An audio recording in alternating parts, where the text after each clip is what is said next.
Hi, this is Kim Keys, screencasting from Greenbelt, Maryland on Sunday, November 6, 2016. And today I'd like to talk about an important subject that's very timely because the U.S. presidential elections will take place on Tuesday, November 8, 2016. Greenbelt is located just a few miles from Takoma Park, a town located right at the state border with Washington, D.C. Takoma Park made history back in 2013 by being the first municipality in the United States to allow 16-year-olds to vote in city elections. This year, in 2016, voters in San Francisco are about to vote on whether to allow 16-year-olds to vote in city elections as well. If it passes, San Francisco would be the largest city to allow voters that young to participate. As this opinion piece, written by Oliver Sang V. York and Jillian Wu in the San Francisco Chronicle, states, "Voting is not a spectator sport, and the best way to learn is by doing.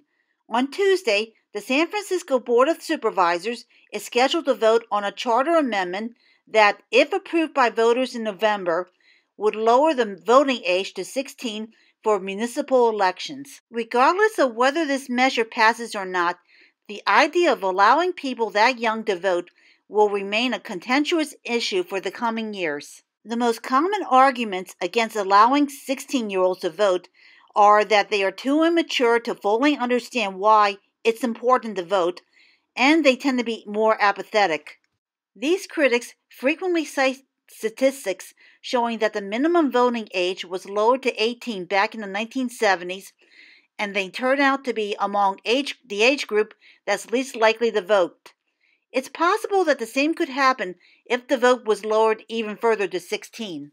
With some institutional help, this tendency for young people not to vote could be negated and possibly even reversed.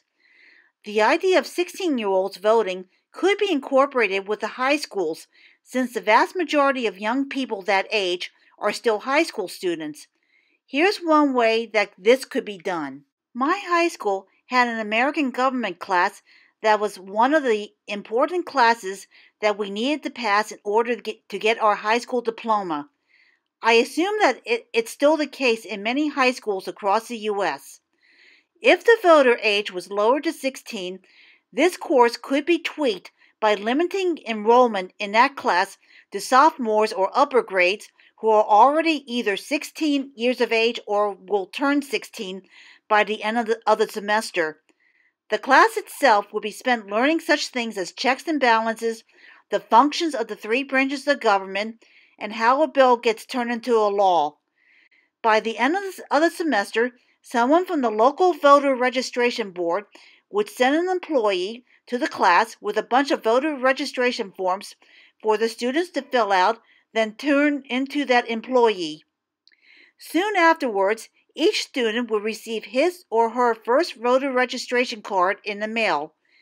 This method would not only register more younger people, but they would be given an education on how government and politics work and why their votes matter in an election.